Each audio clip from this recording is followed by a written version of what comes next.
Hey, let's learn about PLAAFs, present levels of academic achievement and functional performance. And that sounds fancy schmancy. Really, what it is the part in the IEP where you explain the current state of the state for the student. So they're measurable, quantitative performance right now. Could be in reading, could be in math, could be in behavior, etc. And then their strengths and their needs. I'll get into that. This is similar information that goes into their special education evaluations. The thing is that those typically are only happening 3 years, and this gets updated every year. So it's that accurate picture of where the student is right now. And there is a list here on CMR of the things that go into PLAFs. I'm going to dig into this throughout this video. What'll help your brain, I think, is that there's really 3 types of PLAFs in the IEP, and I'm going to show you each one a little bit. So there's paragraphs, PLAFs of information that are really linked to the student's annual goals. So say that they have a reading goal, there would be a present levels paragraph about reading, their strengths, their needs, etc. Like I said, I'll get into that. Then there is PLAF in areas of non-need. So the State Department of Ed said that every IEP has to have information in certain areas. And even if you don't have annual goals in those areas, like if the student doesn't have a reading goal, you still have to say what their state of the state is with reading. So that's what we mean by non-need. And then for students who have that secondary transition information, typically middle high school students in their IEPs, they have a transition PLAF. And I'm not going to focus on that very much because that'll be a separate course, separate video. It's not going to apply to everybody, right? So zooming up, what is in the annual goal PLAF is the strengths and related to the goal, specific, observable, and measurable description in the area of need. So like quantitatively is what we're getting at there. What is their performance right now in that goal area? How does that compare to what would be typical of a non-disabled peer? A student-centered needs statement, again, in that goal area. And then a description of how the student's disability affects their involvement in the general curriculum or age-appropriate activities. So how does their performance in this area, say it's reading, affect them in the general curriculum? So again, I'm going to model and show you all of that. And then this is that non-need thing that I mentioned, the student's performance in the big 3 areas of academics, reading, writing, and math, and then functional performance, which is just everything else, motor, behavior, just everything else. So that last thing that I'm highlighting right now is this areas of non-need. So let's start with the PLAF in areas of non-need. I'm going to show you where that is in our IEP. So this is like the global IEP page in SpEd forms. And our PLAFs are going to go either on the present levels page or the goals page. So I'm going to click on present levels. And this is just a big giant box to fill up. And I'm going to click pick template here. And you see there's 3 options right now. And this could change depending on when you watch this video, of course. So there's a general PLAF template. We're going to completely ignore that right now. That would be a kind of blank template for your annual IEP goals. That's not what we're doing right now. What we're doing right now is this SpEd areas of non-need, big 3 plus functional. And then there's that transition guy. So areas of non-need, insert. So I just want to show you that this matches, I'm just scrolling down, PLAF in areas of non-need. This matches the examples that you're seeing here. And what we have here, and this is true of kind of any drop-down template box in SpEd forms, we have a Google Doc that matches it. So even right here, if you don't want to watch this video again, you can just see there's a screenshot that tells you how to get to that template I just pulled up. And then a little, it's exactly what we just pulled up in SpEd forms. So you can always see like what is in those SpEd forms templates from case manager resources. And it fills in the student's name automatically. So that might be Ben or John, not this weird fake student that we have here. Their present levels in the 3 main areas of academic achievement are described below. And then it says you can remove areas where they have an annual IEP goal, or you can keep them. So I'm going to just recommend that let's remove this guiding text. We don't want that in the final IEP. What it's saying is that say that the student has a goal in the area of reading, an annual IEP goal. I don't need to technically say what their performance is in reading right here because they have a need in that area and we're going to write a whole goal PLAAF about it. But I'm going to recommend you keep this and we're just going to say it is discrepant compared to same age peers, their performance in reading. Because say that they close the gap in reading and we drop that IEP goal, they're not going to have that PLAAF for reading and that goal in reading anymore. And it's just going to be easier for me to have this here as a placeholder, essentially, for later in case that reading goal gets dropped. So it would really just be nice from a maintenance perspective to just kind of keep this template statement here and just keep it up to date. So I'm going to say that they have a goal in reading, this fake student. They don't have a goal in math, so we're saying their skills are commensurate compared to same age peers. Same thing for writing, no goal. And then I'm going to model a IEP goal for behavior later. So right there, I'm going to say that their functional skills are discrepant compared to same age peers. And you might be saying like behavior, if you're a functional academic person, you might be saying like that's functional skills aren't behavior. Again, in kind of MDE, State Department of Ed, legally terms, when they say functional skills, it means like everything besides academics. So because we're writing a behavior goal, we're going to leave that there. And I'm going to quick highlight everything and see how quickly I can remember how to take away the highlighting. There we go. All right, and I'm going to always remember to save. So that's our PLAAF in areas of non-need, and we're done with that. It was that quick. And real quick here, the transition PLAAF, again, this is a whole different course. I'm not going to go deep into it. Is just a couple paragraphs that cover, hey, this year, right now, what is the student's kind of readiness, things that they're doing to prepare for after high school graduation in post-secondary ed, employment, and then independent living. And that as well, I would recommend going on this page of the IEP, this present levels page, and you could just pick a template and there's a transition plan template. So I'll just insert that so you can take a look at it. It's really just those 5 headers for those 5 pieces that I just highlighted on Case Manager Resources and some examples of what kind of information you would write out in those areas. And, typically you're not starting from scratch here. You're just making adjustments to account for what has changed in the past year, right? So with that out of the way, let's jump to what I think is going to be a little bit more beefy of a topic, is those annual IEP goal PLAAFs. And those we're going to recommend going on the goal page because it's information that is aligned to the annual goal, which I'm not going to cover in this video, but it's saying what is the student's current measurable performance in that area? What are their strengths? What are their needs? How does this goal area affect them throughout their day, right? So it's so linked to that goal. It's just easy for your brain and also for the parents and family members reading the IEP to just see that PLAAF present levels information right next to that goal. Now, interesting here, we have oodles of templates for you, which is what you need because there are so many different flavors of IEP goals you could be writing. At this point, when I'm recording this, we don't have those templated into SpEd forms. That might change in the future, but there's reasons for that I won't bore you with. But we do have them in these Google Docs. And I'm going to open the one I'm most familiar with. So you see they're kind of broken out into literacy, math, behavior, daily living, motor, employability, just other things, and then speech language. So I'm going to say I'm writing a behavior IEP goal and open up our templates here. These are good things. People bookmark these a whole lot.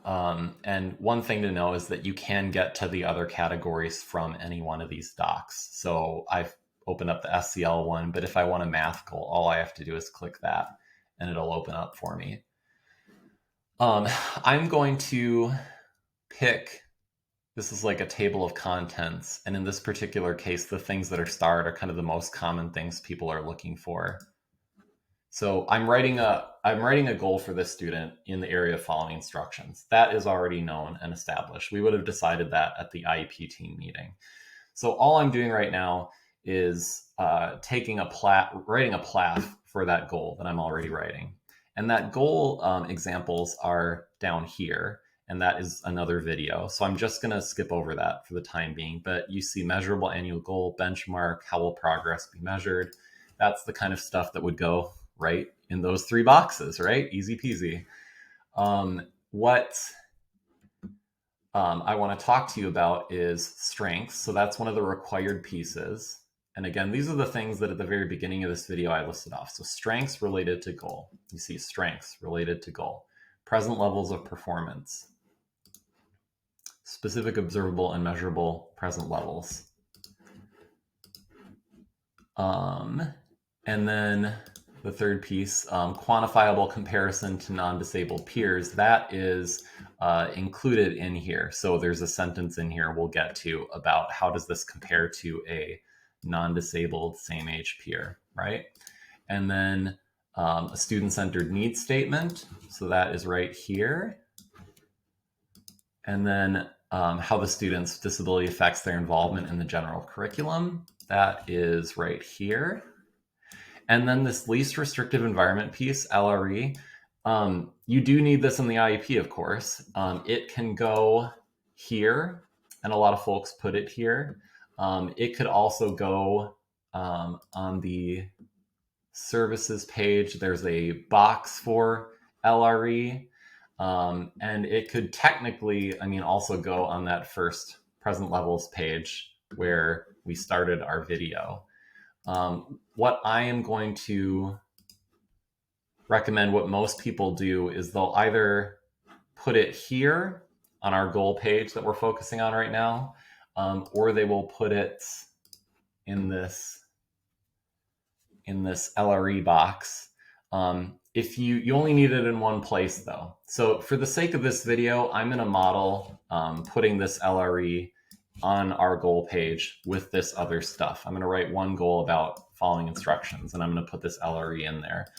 If you did that, you would want to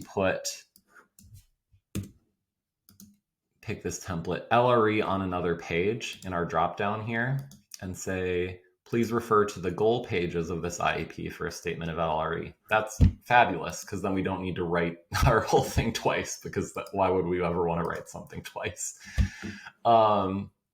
So I am going to copy and paste this whole thing into SpEd forms, and you could just drag your mouse down. And then if you're on a Mac, it would be Command C. If you're on a PC, it would be Control C. That copies what I just highlighted. And then I'm going to go click here. And on a Mac, it would be Command V, or on a PC, it would be Control V. Sorry, my brain froze for a second there. Okay. And let's start customizing. So X, I'm just going to call it fake, demonstrates that they are capable of include a statement of strengths that is related to the goal area and reflective of the student's unique performance. What skills in the area are they performing well or relatively well compared to their overall capabilities?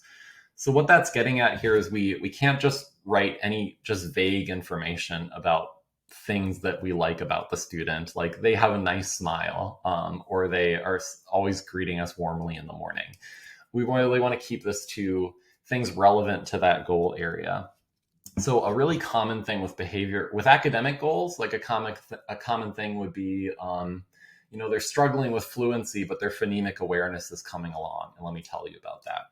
For behavior, it might be they struggle with this skill in certain circumstances, but they don't struggle with it in other circumstances. So are capable of following instructions at a level comparable to same age, typically developing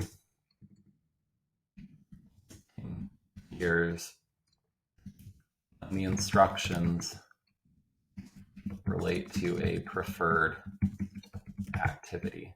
So if I say, it's time to get out your iPad, and the student really likes their iPad, they're capable of following that instruction really consistently at a level that would be typical.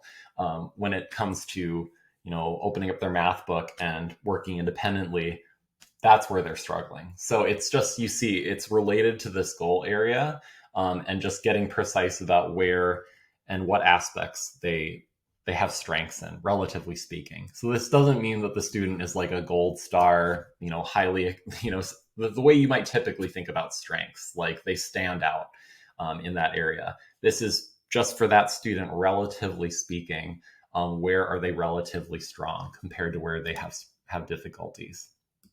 Okay, so present levels of performance. And by the way, I don't want to forget to neglect, if you don't want to watch this video again, or if you need examples, because these are templates that kind of explain and model what to complete. But there are these teal areas where we don't have an example, right? It's just guidance. So if you want examples of how people actually fill that teal highlighted text out, there are some pre-written ones on here. So that kind of, we've already passed strengths.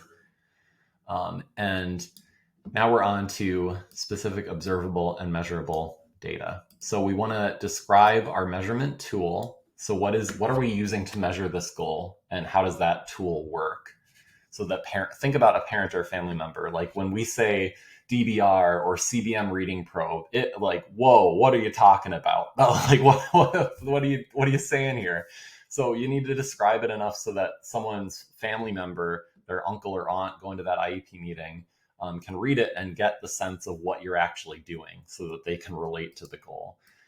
What is their baseline? So on their graph, right, like where the graph begins for their IEP goal at the start of that calendar year, where are they quantitatively? Is it a 5? Is it a 10?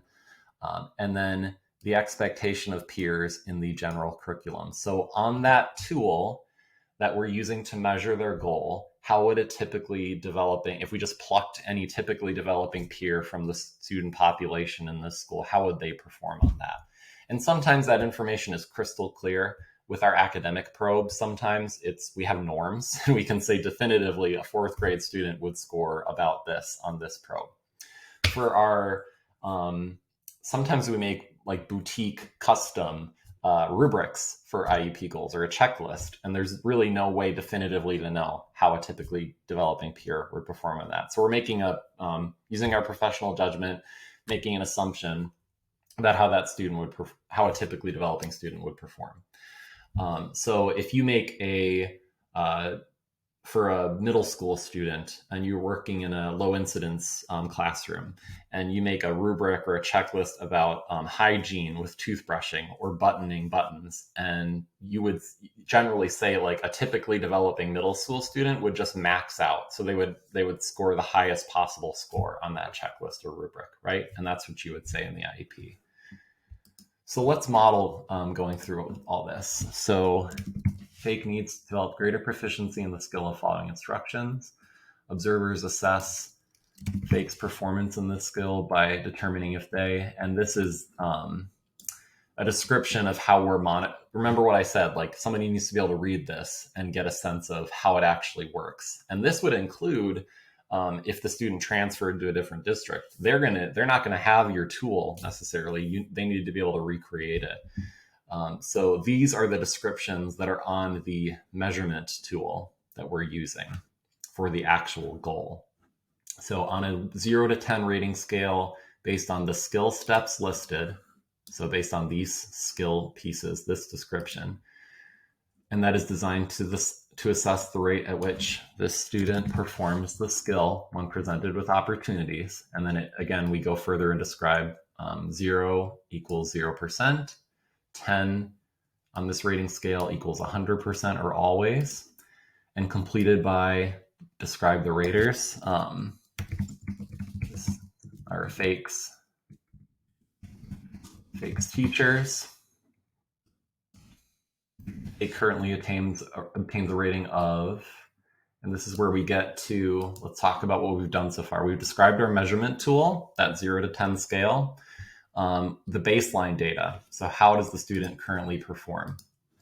So we would say a rating of, let's just make up a number, 55%. A non-disabled same-age peer would be expected to obtain a rating of 85 to 100%, indicating expected proficiency. Where was I? Right here. So that is the expected performance of peers in the general curriculum expressed in quantitative terms. And this one is filled in. It says 85 to 100% because we happen, for this behavior tool, we have norms and research about that is, generally typically the range that anybody would perform on these tools. So it's highly consistent. We can just leave it in there. Where, like I already gave an example of, for academics or those buttoning or toothbrushing routines, you're going to have to fill something in and make your own judgment about, like I said, what would be typical. All right, now we get to needs. So student-centered needs statement related to the goal area. So again, we're not casting out a wide net of what needs does the student have. We don't want to write a novel here, is what I'm getting at. And that's true of all of this. The reason why these headings are super helpful is because if someone just put a blank page in front of you and said, write about the student's present levels of how they're doing, if you would likely write something really long that would take a lot of your time. And that's not the ambition here. There's a lot of other wonderful things you could be doing with your time. So we want to keep this tight to the graphic organizer really that's in front of us. So let's try and stick to the objectives. FAKE needs to develop greater proficiency in following instructions because, all right, include a needs statement that is related to the goal and is student-centered. What will achieving this goal do for the student? And that's really the key question when we're talking about student-centered. That's what that means. Like, what is personally kind of this goal going to do for this kiddo? How is it going to affect them?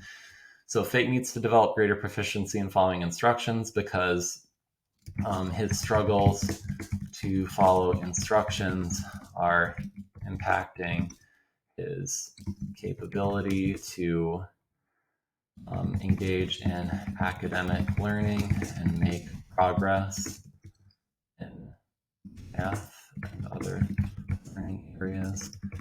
They also limit his capability to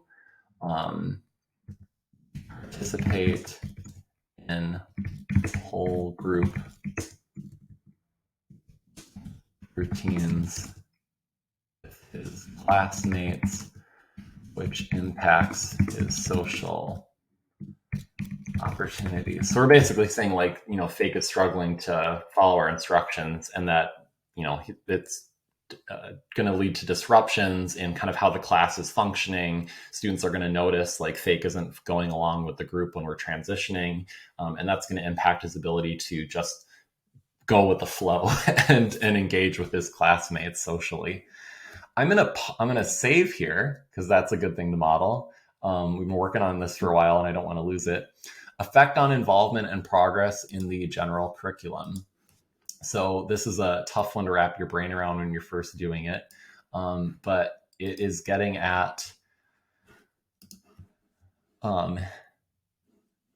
so FAKE's inability to follow instructions with expected proficiency affects, and this is our help test. Describe how the student's functioning differs from a typically developing peer. So it's what impact does this discrepancy in their skill development. So we're saying they're discrepant. They're not commensurate with kind of the skills that a typically developing same-age peer would have, in this case, in following instructions. How does that impact them? So FAKE's inability to follow instructions with expected proficiency effects. Really, this is often related, doesn't have to be, but kind of similar to the need statement that I just wrote, because I was saying like they have needs in this area and this is how it impacts them. And this is what doing it.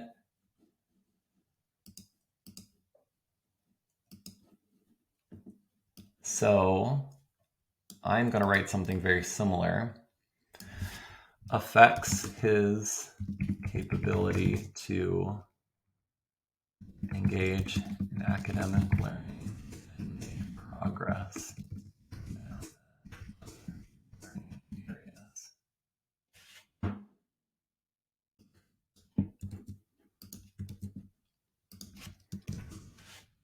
So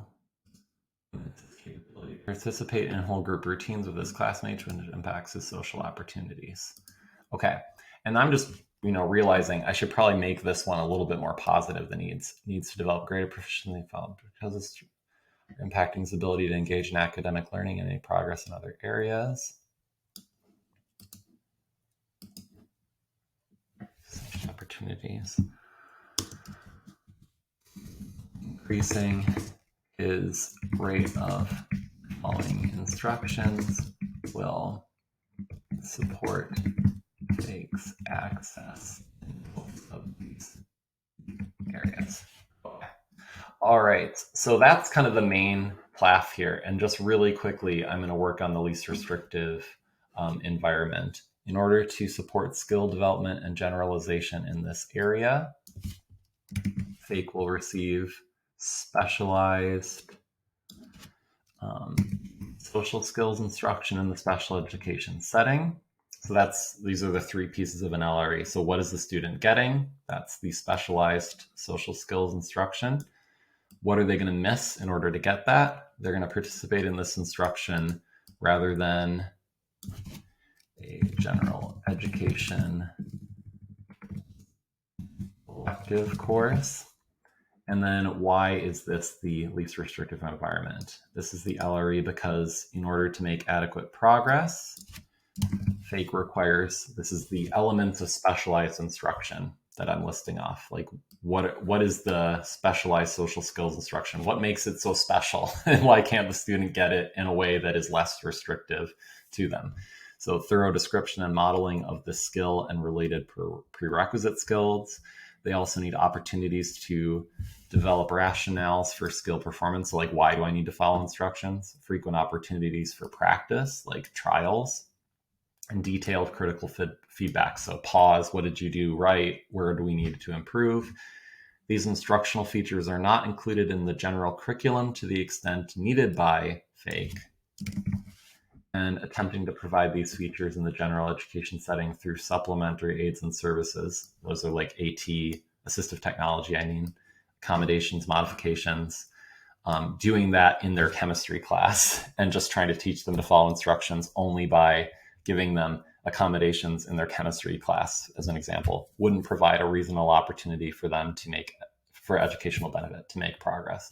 So I'm basically saying, like, this is the package of what they're getting when they get this pull-out instruction. In this case, it's pull-out instruction. And I can't offer that to them in a way that is going to be less restrictive than that. If I tried to do that, it wouldn't give them a reasonable chance of making the kind of growth that we need them to make. So again, that piece I'm choosing to put here on this goal page. And that's why on the services page of the IEP in the actual LRE box, we chose to put, please refer to the goal page for the LRE. But you can just as easily just put that paragraph we just wrote here if you wanted to. And just take one more look at it. Ta-da! We wrote our PLAAF. So just to wrap it all up, that is the goal PLAAF is what we spent most of this video focusing on. So for each of the IEP goals, we had one for following instructions. The student would also have a reading goal. So we would write one of these for their reading goal. So we would say add goal. Let me just do that. And then I have a brand new blank box. And then I'm going to scroll to the top of this document and I would click literacy. Find what kind of reading instrument I'm using to measure their performance. And then I would repeat exactly what we just did with that reading goal. Soup to nuts, everything. Okay. And then, coming back to the beginning, PLAAF in areas of non-need. That was our present levels page. And this was our PLAAF in areas of non-need. So again, the State Department of Ed said you have to address reading, math, writing, and functional skills. And that's why I was saying we wrote a goal in functional skills, that following instructions goal we wrote. And then the student has a reading goal because we're saying they're discrepant in reading. But we wouldn't have a math or a writing goal because we said they were commensurate there, right? And if we need, next year or mid-year, we're adding a math goal. We would change this to discrepant, and we would add our math goal and our math PLAAF. Math PLAAF, let's try saying that. And then, transition PLAAF. I lightly touched on that, but again, that's going to be a whole other course for you. Thanks so much for your time.